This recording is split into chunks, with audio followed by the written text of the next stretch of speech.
आदरणीय सभापति जी, हम सब के लिए आज का ये दिवस यादगार भी है, ऐतिहासिक भी है। इससे पहले मुझे लोकसभा में भी अपनी भावना को व्यक्त करने का अवसर मिला था। अब राज्यसभा में भी आज आपने मुझे अवसर दिया है, मैं आपका आभारी हूं। आदरणीय सभापति जी, हमारे संविधान में राज्यसभा की परिकल्पना उच्च सदन के रूप में की गई है। संविधान निर्माताओं का ये आशय रहा है कि ये सदन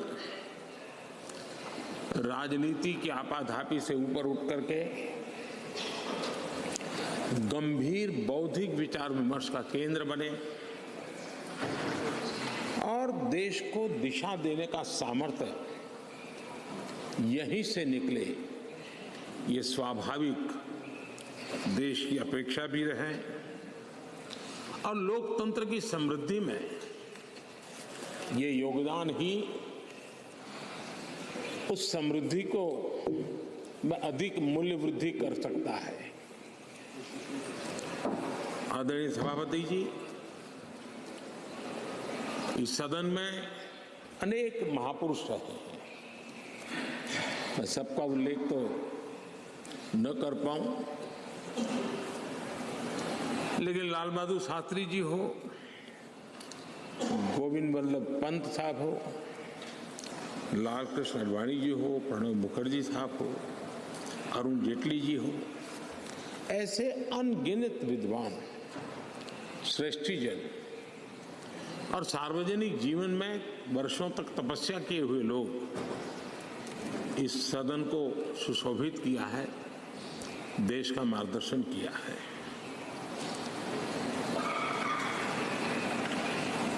ऐसे कितने ही सदस्य जिन्होंने एक प्रकार से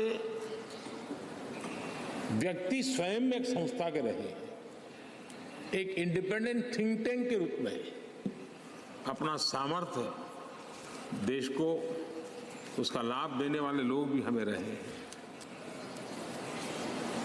संसदीय इतिहास के शुरुआती दिनों में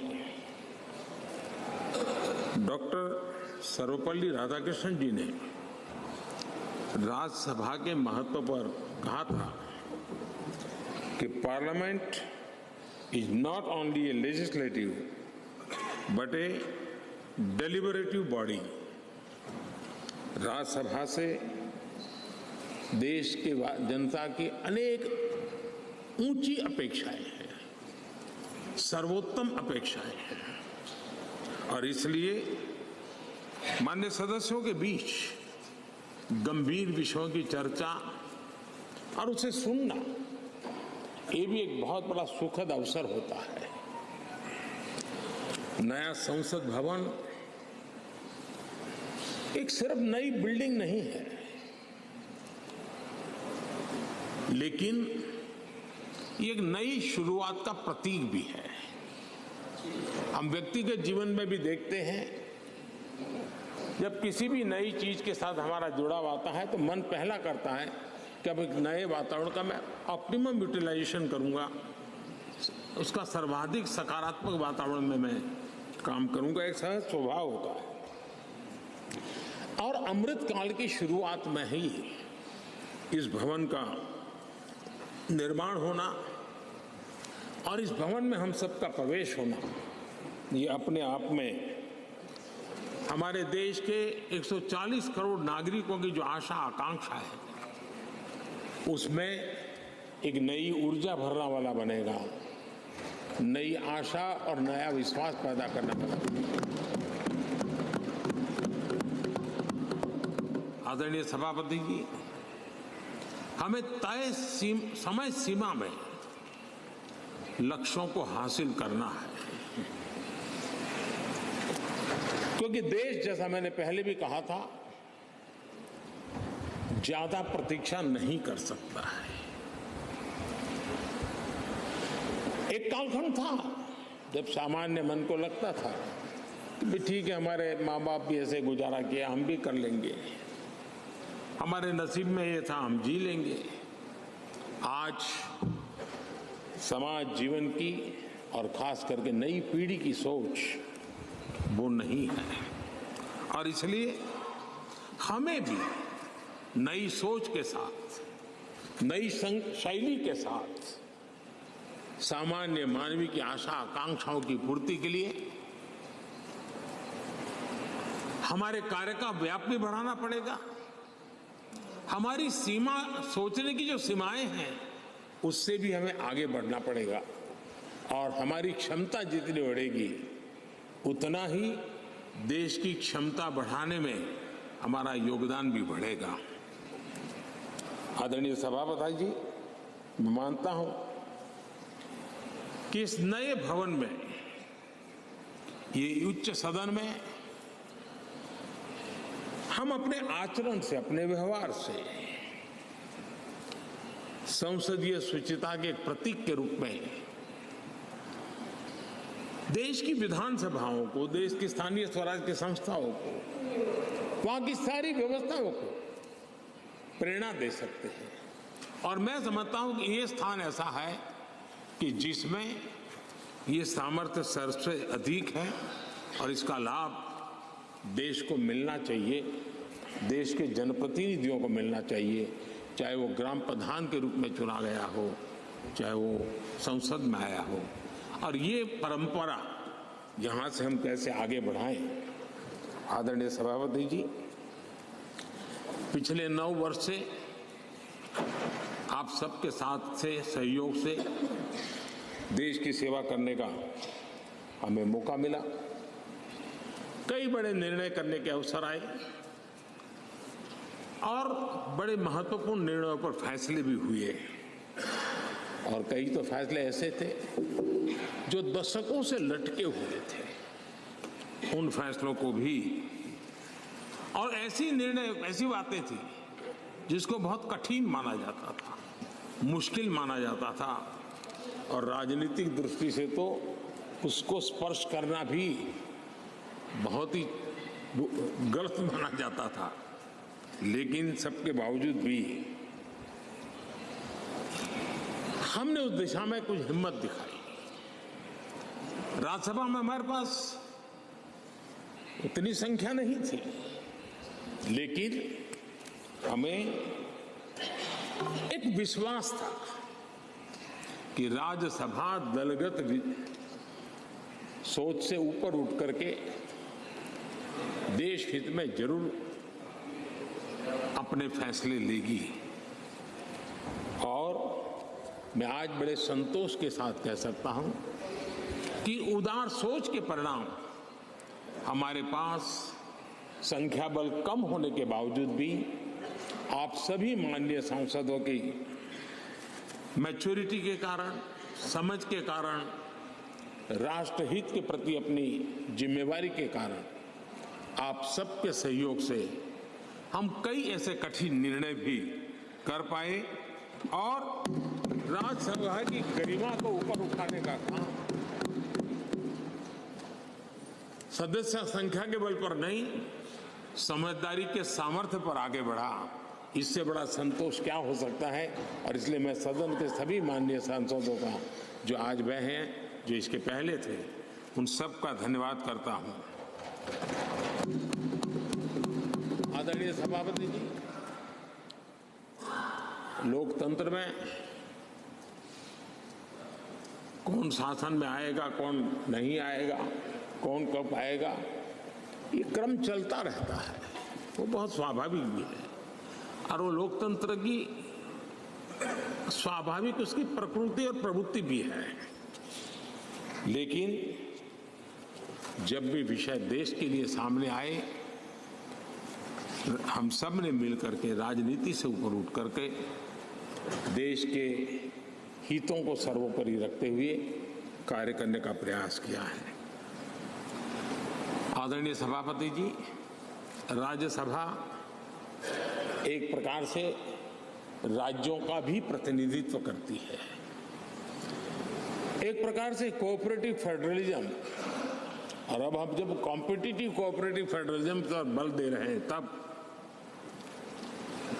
हम देख रहे हैं कि एक अत्यंत सहयोग के साथ अनेक ऐसे मसले रहे हैं, देश आगे बढ़ा है। कोविड का संकट बहुत बड़ा था, दुनिया ने भी परेशानी झेली, हम लोगों ने भी झेली है, लेकिन हमारे फेडरलिज्म की ताकत थी कि केंद्र और राज्यों ने मिलकर के जिससे जो बन पड़ता है बन कर करके देश की बहुत बड़े संकट से मुक्ति दिलाने का प्रयास किया। और ये हमारे कोऑपरेटिव फेडरलिज्म की ताकत को बल देता है, हमारे फेडरल स्ट्रक्चर को, कि एक ताकत उसने अनेक संकटों का सामना किया है। और हमने सिर्फ संकटों के समय नहीं, उत्सव के समय भी दुनिया के सामने भारत की उस ताकत को पेश किया है जिससे दुनिया प्रभावित हुई है। भारत की विविधता, भारत के इतने राजनीतिक दल, भारत में इतने मीडिया हाउसेस, भारत के इतना रहन सहन, बोलियां, ये सारी चीजें G20 समिट में, राज्यों में जो समिट हुई, क्योंकि दिल्ली में तो बहुत देर से आए, लेकिन उसके पहले देश के 60 शहरों में 220 से ज्यादा समिट होना, और हर राज्य ने बढ़ चढ़ करके बड़े उत्साह के साथ विश्व को प्रभावित करें इस प्रकार से मेहमान नवाजी भी की, और जो डेलिब्रेशंस हुए उसने तो दुनिया को दिशा देने का सामर्थ्य दिखाया है। और ये हमारे फेडरलिज्म की ताकत है, और उसी फेडरलिज्म के कारण और उसी कोऑपरेटिव फेडरलिज्म के कारण आज हम यहाँ प्रगति कर रहे हैं। आदरणीय सभापति जी, इस नए सदन में भी, नई हमारी इस पार्लियामेंट बिल्डिंग में भी उस फेडरलिज्म का एक अंश जरूर नजर आता है, क्योंकि जब बनता था तब राज्यों से प्रार्थना की गई थी कि कई बातें ऐसी हैं जिसमें हमें राज्यों की कोई न कोई याद यहाँ चाहिए, लगना चाहिए कि ये भारत के सभी राज्यों का प्रतिनिधित्व यहाँ है। और यहाँ कई प्रकार की ऐसी कलाकृतियाँ, कई चित्र जो पूरे हमारी दीवारों की शोभा बढ़ा रहे हैं, वो राज्यों ने पसंद करके अपने यहाँ राज्य की श्रेष्ठ चीज भेजी है। यानी एक प्रकार से यहाँ के वातावरण में भी राज्य भी है, राज्यों का की विविधता भी है, और फेडरलिज्म की सुगंध भी है।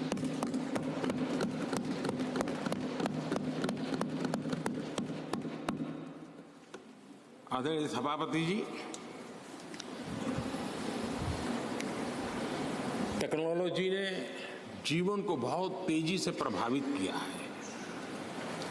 पहले जो टेक्नोलॉजी में बदलाव आते में 50 साल लग जाते थे, वो आजकल कुछ हफ्तों में आ जाते हैं। आधुनिकता अनिवार्यता बन गई है, और आधुनिकता को मैच करने के लिए हमने अपने आप को भी निरंतर डायनेमिक रूप से आगे बढ़ाना ही पड़ेगा, तब जाकर के उस आधुनिकता के साथ हम कदम से कदम मिलाकर के आगे बढ़ सकते हैं। आदरणीय सभापति जी, पुराने भवन में हमने, जिसको अभी आपने संविधान सदन के रूप में कहा, हमने वहां कभी आजादी का अमृत महोत्सव बड़े आन बान शान के साथ मनाया। 75 साल का हमारी यात्रा की तरफ हमने देखा भी, और नई दिशा, नया संकल्प करने का प्रयास भी शुरू किया है। लेकिन मुझे पूरा विश्वास है कि नए संसद भवन में आजादी की जब हम शताब्दी मनाएंगे, वो स्वर्ण शताब्दी विकसित भारत की होगी, डेवलप इंडिया की होगी, मुझे पूरा विश्वास है। पुराने भवन में हम 5वीं अर्थव्यवस्था तक पहुंचे थे।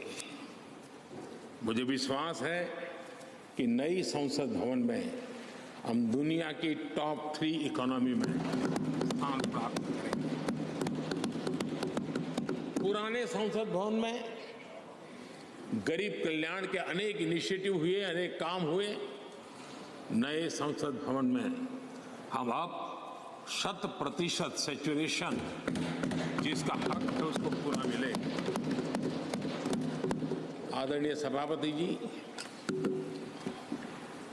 इस नए सदन की दीवारों के साथ साथ हमें भी अब टेक्नोलॉजी के साथ अपने आप को एडजस्ट करना पड़ेगा, क्योंकि अब सारी चीजें हमारे सामने आईपैड पर है। मैं तो प्रार्थना करूंगा कि बहुत से माननीय सदस्यों को अगर कल कुछ समय निकाल करके उनकी अगर परिचित करा दिया जाए टेक्नोलॉजी से, तो उनकी सुविधा रहेगी।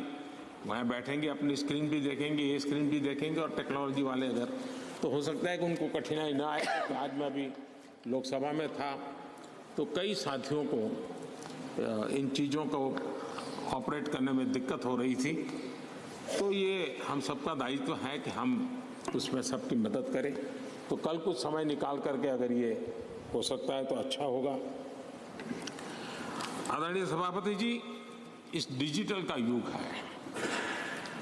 हमने इस सदन से भी उस चीजों से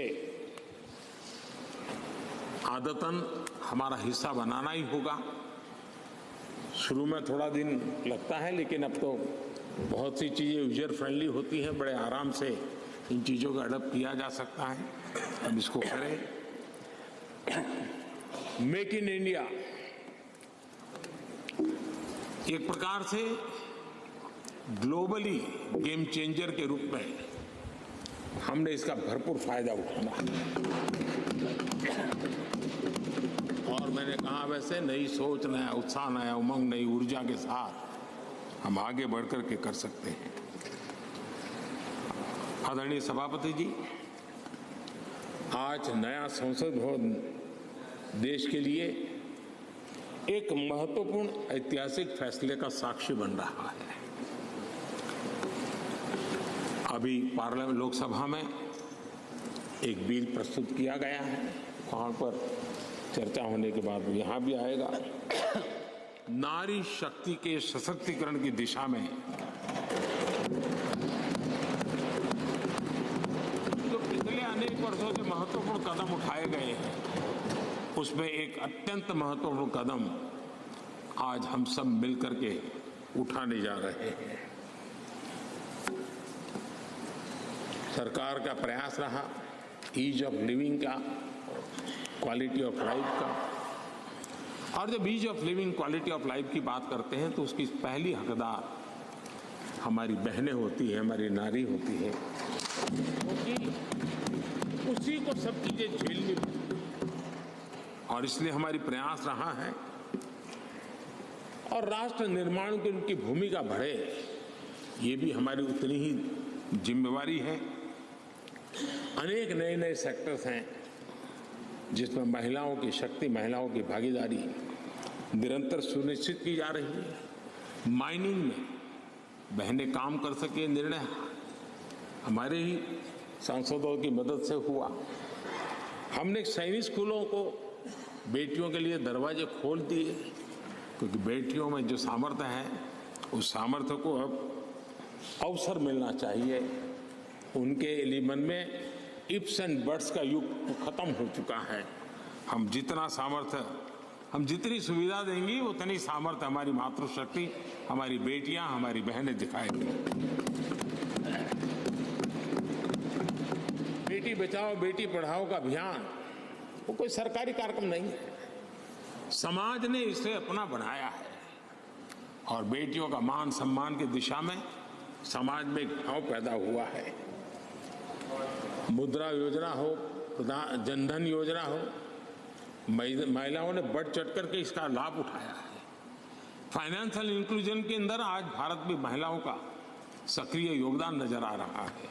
ये अपने आप में मैं समझता हूं उनके परिवार के जीवन में भी उनके सामर्थ्य को प्रकट करता है, जो सामर्थ्य अब राष्ट्र जीवन में भी प्रकट होने का वक्त आ चुका है। हमारी कोशिश रही है कि हमारे माताओं बहनों के स्वास्थ्य को ध्यान में रखते हुए उज्ज्वला योजना, हमें मालूम है गैस सिलेंडर के लिए पहले एमपी के घर के चक्कर काटने पड़ते थे, गरीब परिवारों तक उसको पहुंचाना, मैं जानता हूँ बहुत बड़ा आर्थिक बोझ है, लेकिन महिलाओं के जीवन को ध्यान में रखते हुए उस काम को किया। महिलाओं के सम्मान के लिए ट्रिपल तलाक लंबे अरसे से राजनीतिक दृष्टि से राजनीतिक लाभालाभ का शिकार हो चुका था, इतना बड़ा मानवीय निर्णय, लेकिन हम सभी माननीय सांसदों की मदद से उसको कर पाया। नारी सुरक्षा के लिए कड़े कानून बनाने का काम भी हम सब कर पाए हैं। विमेन लेड डेवलपमेंट G20 की सबसे बड़ी चर्चा का विषय रहा और दुनिया के कई देश हैं जिनके लिए विमेन लेड डेवलपमेंट विषय थोड़ा सा नया सा अनुभव होता था, और जब उनकी चर्चा में सुर आते थे कुछ अलग सी सुर सुनने को मिलते थे, लेकिन G20 के डिक्लेरेशन में सबने मिलकर के विमेन लेड डेवलपमेंट के विषय को अब भारत से दुनिया की तरफ पहुंचा है, ये हम सब के लिए गर्व है। आदरणीय सभापति जी, इसी बैकग्राउंड में लंबे अरसे से विधानसभा और लोकसभा में सीधे चुनाव में बहनों की भागीदारी सुनिश्चित करने का विषय है, और ये बहुत समय से आरक्षण की चर्चा चली थी। हर किसी ने कुछ न कुछ प्रयास किया है, लेकिन और ये 1996 से इसकी शुरुआत हुई है, और अटल जी के समय तो कई बार बिल लाए गए, लेकिन नंबर कम पड़ते थे, कुछ उग्र विरोध का भी वातावरण रहता था, एक महत्वपूर्ण काम करने में काफी असुविधा होती थी। लेकिन जब नए सदन में आए हैं, नया होने का एक उमंग भी होता है, तो मुझे विश्वास है कि ये जो लंबे अरसे से चर्चा में रहा विषय है, अब इसको हमने कानून बना करके हमारे देश की विकास यात्रा में नारी शक्ति की भागीदारी सुनिश्चित करने का समय है।